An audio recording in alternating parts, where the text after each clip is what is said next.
Johnny Pink, my wife, is standing over there talking to a woman with a big, beautiful, beautiful husky. They sing so cool. This is Kenneth Hahn State Park, and it is cold. It's completely overcast. It was supposed to actually be sunny today, so that's why I chose today to come here. But it's actually really cold. It's okay. It's getting me ready for I can't tell you how excited I am about my trip coming up. But today I'm shooting. This is, there you go, Canon's R7, and I have their 200 to 800 millimeter lens right here.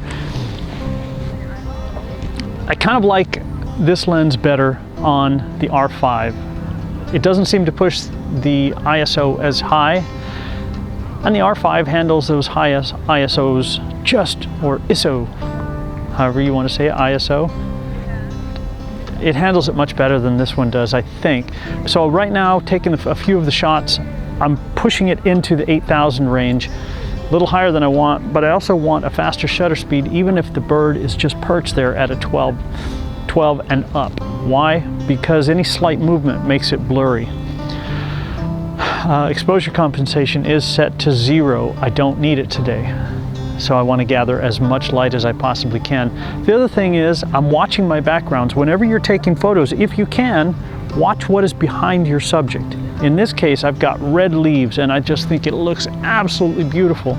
Can't always do that. Sometimes there's a bridge or cars or something, but if you have enough bokeh or bokeh, it's not that big a deal, but if you watch it, then you don't have to worry about it. The other thing I personally like is a really busy background. Some people like to see it up against nothing. In this case, with the gray sky, all you're going to see is a silhouette. It's not like backlighting, it's just a silhouette, and it's not what I want. I want background.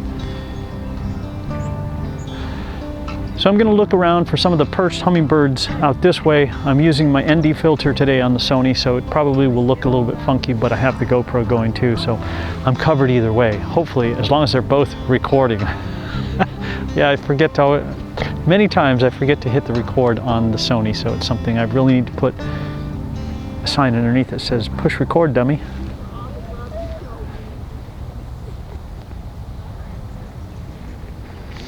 Now the GoPro should still be tracking me to a point, and it's kind of wonky the way I have it set. It's not fully level.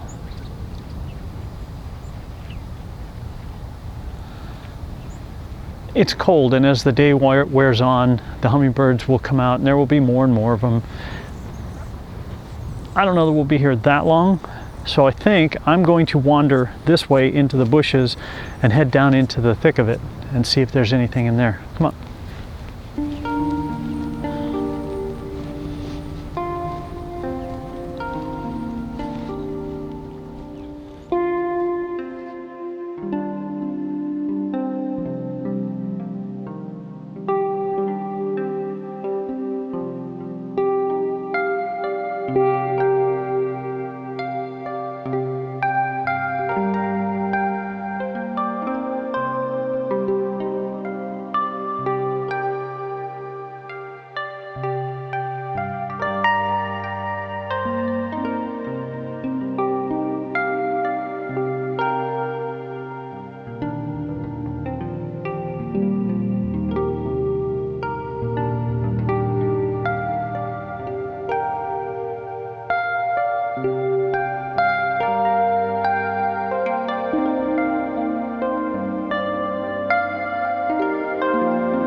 One thing about being out here is for video, right? You get your shutter speed down to a 180. You can get it way down.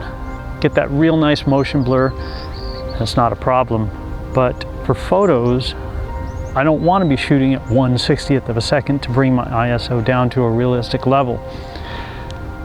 And for the video, I think I have my ISO set at 400. My aperture is set f10, so I have a nice, slightly deeper depth of field.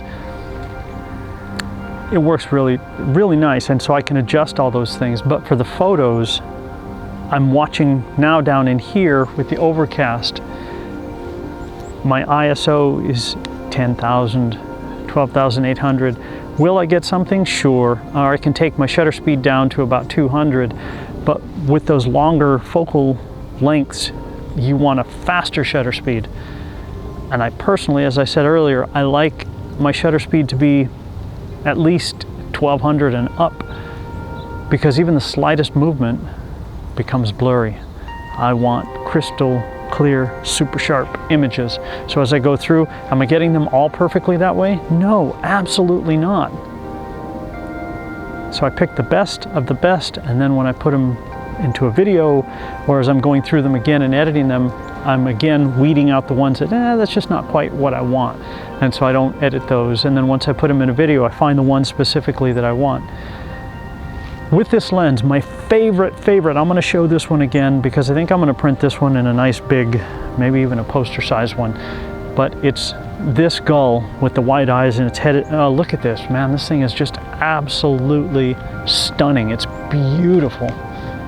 That was an amazing shot, but that was with the R5. So my initial impression is I like this better on the R5. Not as much reach, but that's okay too, because the ISO doesn't go as high with that bigger sensor. It seems to pull in a lot more light, so the ISOs are much lower.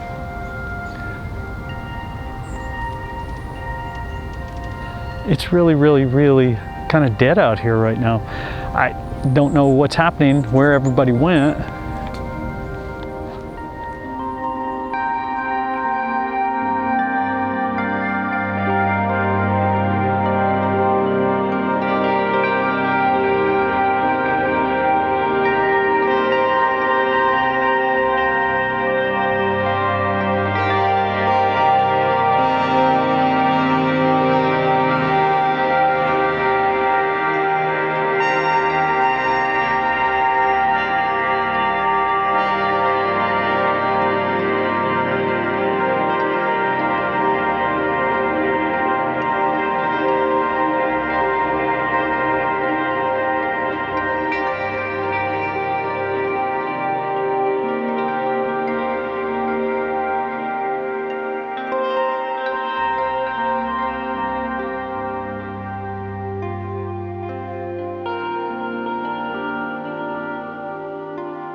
Those beautiful doves, I absolutely love the blue around their eyes. I think they're stunning.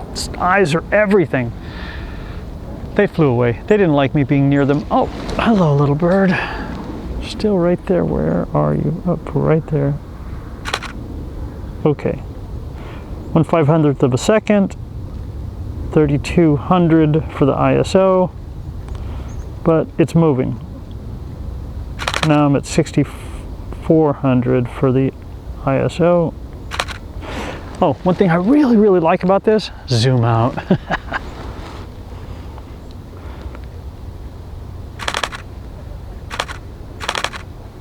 I'm at 1000, my 5000 ISO.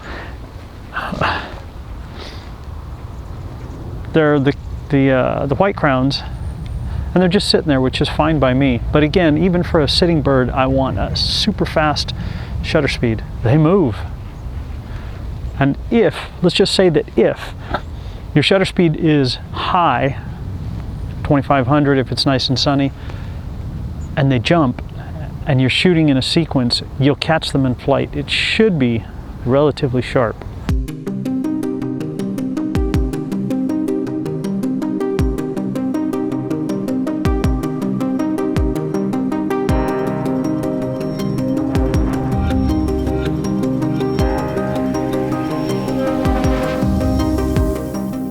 Okay, a minute ago I was talking about always having your shutter speed fast. Even if it pushes your ISO high, you're gonna get that action shot like this one of the hummingbird coming out of the water as it keeps going in to bathe.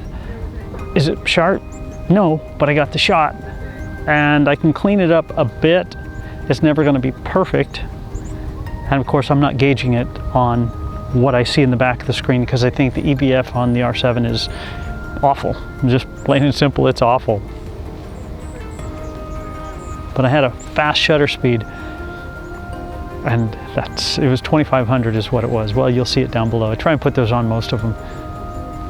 As I stand here and the people are coming around, I'm getting, the birds are becoming more active. One thing I do wish that this had, I know I'm jumping all over, but the thoughts are popping into my head, so I'm coming up with them as I can.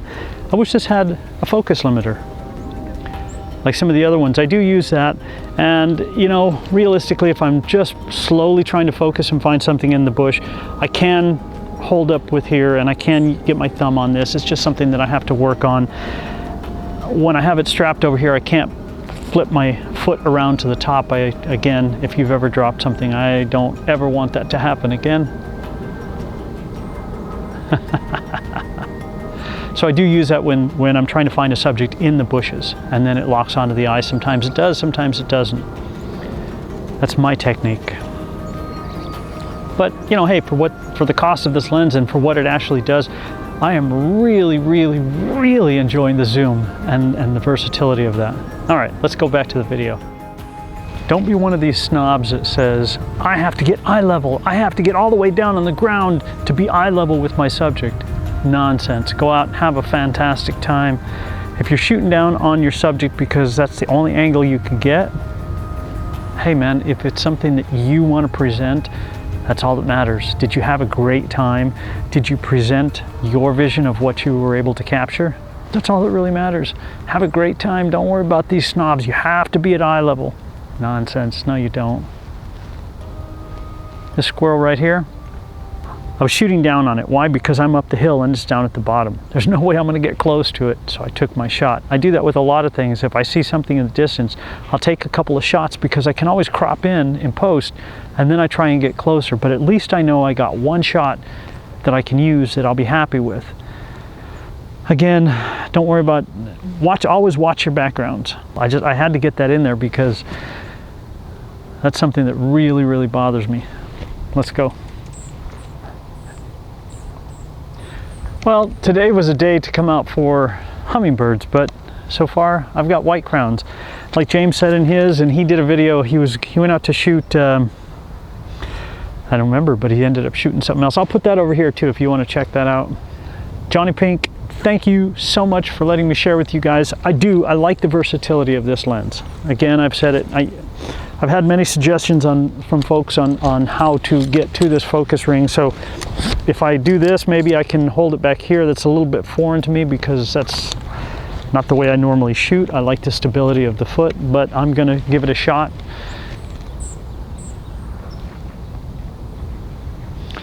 I'm gonna circle around and see if I can't, but the light is flat, so I'm gonna find something for hummingbirds.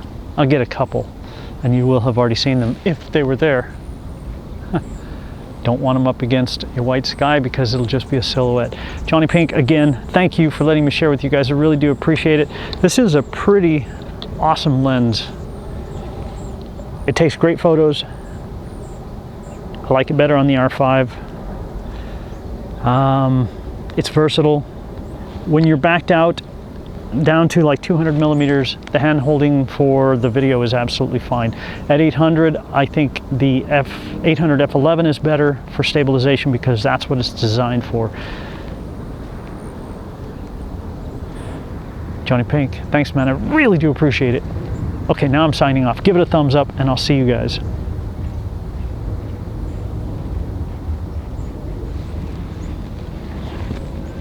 This is for my thumbnail.